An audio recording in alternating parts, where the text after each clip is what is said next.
አላሁ ለሐቂቃ ማለት ነው። ግን እንዲሁም ደግሞ መርዳት የከበዳችሁ ደግሞ ግን እቃ የምትፈልጉ እቃ ማዘዝ የምትችሉ የምንታወቅበት መቼም ማንም ሰው የሚያቀል ይኸው ስንት ዓመቴ ነው ፈልገው ነው የሚመጣው። አልሐምዱሊላህ ወላሂ ላዚም ስልክ ሳይሆን የሚጠብቀኝ ያው የደረደር ያስቀመጥ ነው። ላ ሐውለ ወላ ቁወተ ኢላ እዛው የኔ ብቻ አይደለም ሐቂቃ ከአረብ ሀገር መጣው አጂ ከአረብ ሀገር መጣው ስራሽ ብሎ አጂ ባለቻቸው በጣም ያሳዝናል። ወላሂ ላዚም በጣም ነው ያሳዝናል። በዚህ መልክ ይህንን ማለት ስንት ዓመት ለሐውለ ወላ ወላሂ እኔ ልገልጸው አቅም አጣውኝ። ሱብሃንአላህ በጣም ነው የሚያሳዝነው። በጣም እንደዚህ በቃ አመድ ማለት ነው። እና አላህ ከእንደዚህ አይነት አስደንጋጭ ነገር አላህ ይጠብቀን ውዶቼ። በጣም ያሳዝናል። አሰላሙ አለይኩም ወራህመቱላሂ ወበረካቱ። ውድና የተከበራችሁ የቻናሌ ተከታታዮች ውድ ቤተሰቦቼ እንዴት ናችሁ? ደህና ናችሁ? ሰላም ናችሁ? ባላችሁበት ሁሉ አላህ ሰላማችሁን ብዝት አላህ ያደርግላችሁ። ውድ ቤተሰቦቼ እንግዲህ አላህ ከእንደዚህ አይነት አስደንጋጭ ነገር አላህ ይጠብቀን እላችኋለሁ። በጣም ወላሂ አስደንጋጭ ነገር ነውና እንግዲህ እነኚህ እህትና ወንድም በስደት እንደኛው ተቃጥለው ሀገራችን ይሻለናል ብለው ያው ልጆችም ስላላቸው ከልጆቻችን ጋር መለየትን አንፈልግም ብለው ቀና ደፋ እያሉ ብዙ ያኔ ጥሩ ሄደው ነበረ ማለት ነው። የሰው አይን ግን ወላሂ ላሲም የሰው አይን ነው ብዬ ነው ያሰብኩት። ወዶቼ ሁሉ ነገራችን ሚዲያ ላይ ባናወጣ በቃ ወላሂ ባናወጣ። ምክንያቱም የሚወደን ሰው እንዳለም የሚጠላንም ሰው በዛው ልክ አለ ማለት ነው። የሚወደን ወይ ማሻአላህ ይላል፣ የሚጠላን ደግሞ ደስታችን የሚያስደስተው ማሻአላህ ብሎ ያልፋል። የሚጠላን ደግሞ ወይኔ አመል አደገች ወይ አደገ በቃ እንደዚህ ነው በቃ ወላሂ ብቻ ወላሂ በጣም ነው የሚከብደውና እንግዲህ ሰሚራንና ወንድማችን ዳውዱን ማያውቃቸው ያለ ሰው አለ ብዬ አላስብምና ዩቲዩበር ናቸው። ብቻ ግን መጋዘናቸው ላይ ወይንም የስራ ቦታቸው ላይ እሳት ወጥቶ በዚህ መልክ እንትን ይላል። ወላሂ በጣም ከባድ ነው። እንደዚህ በእንባ ታጅበው እያለቀሱ እነሱን የምናውቃቸው በሳቅ ነበረ። ዛሬ ግን እንደዚህ ታክዘው በዚህ መልክ በእንባ ታጅበው እኛ ፊት ቀርበዋል። እና እኔ ማለት የምፈልገው ነገር ያው እሳቱን አይታችሁ የጠለባችሁ ሰዎች ወይኔ ከነባችን ወይኔ እቃችን ብላችሁ ያው ጥሪ ወይንም እንትን እያሰማችሁ እንዳለ ነው የሚገልጹት ማለት ነው። እና ይሄ ነገር ያው ከነሱ ከአቅም በላይ ነው።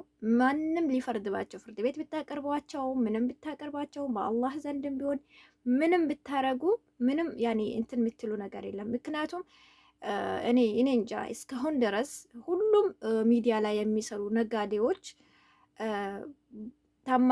ታማኝ ባለመሆናቸው ሚዲያ ላይ እየቀረቡ እየተወቀሱ እየተከሰሱ እናይ ነበረ። እኔ ግን ያው እናንተ ካያችሁ ፍረዱ። እኔ አይቻቸው አላቅም። ማንም ሰው ሲወቅሳቸው አይቼም አላቅም ማለት ነውና ጓደኛው ጀማል እየተከሰሰ ነበረ። ዳውድ ሲባል ግን አልሰማውኝም ማለት ነው። በታማኝነት እየሰሩ ነበረ።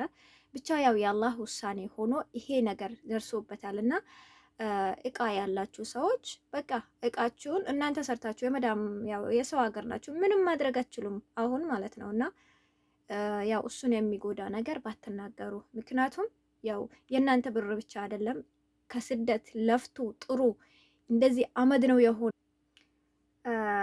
አገር እንደተቃጠለ ነው።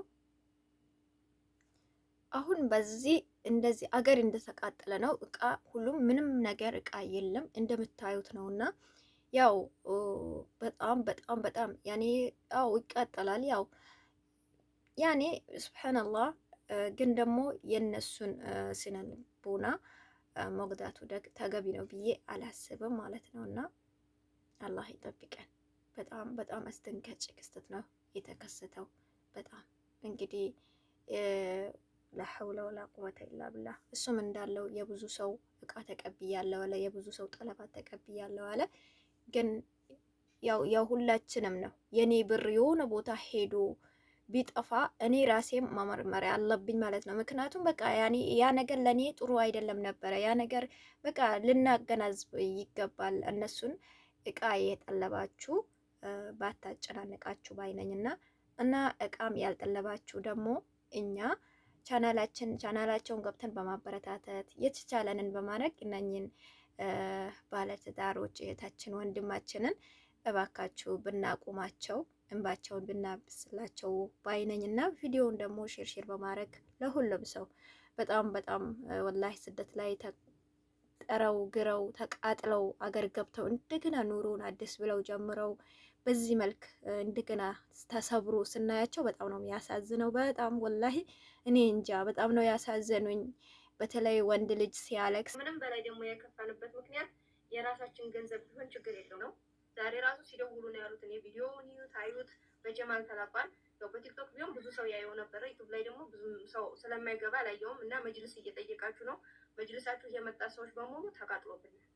በትዕዛዝ የመጣ ወደ 25 እንግዲህ ተመልካቾች ያው ሳብራራላችሁ ከትላንት ወዲያ ሌሊት ነው እንግዲህ ቃጥሎ የመጣው ተሌሊቱ። ከባድ ነው ወላሂ ወላሂ በጣም ነው ያኔ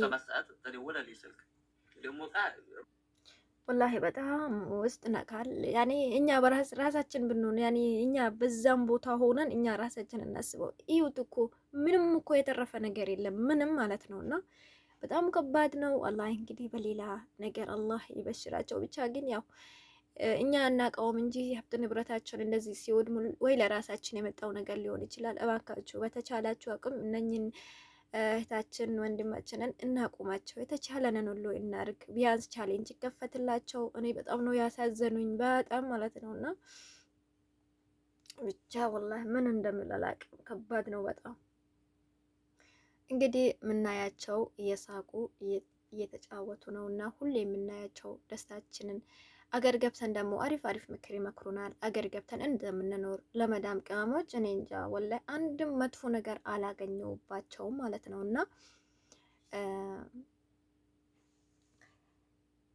ወላሂ በጣም ከባድ ነው። ምን ያኔ እኔ ወላሂ ምን እንደምናገር ራሱ በቃ ልቤ ተሰብሯል። ብቻ በአጠቃላይ በጣም ነው ያሳዘኑኝ። በጣም አላህ ከእንደዚህ አይነት ነገር ይጠብቅን። ግን ደግሞ በቃ ወይ ለህይወታቸው የመጣውን ነው አላህ ያነሳላቸው፣ በዚህ በንብረታቸውን የቀየርላቸው። ንብረት ያላችሁ ሰዎች ተባበሩ፣ አትውቀሱ።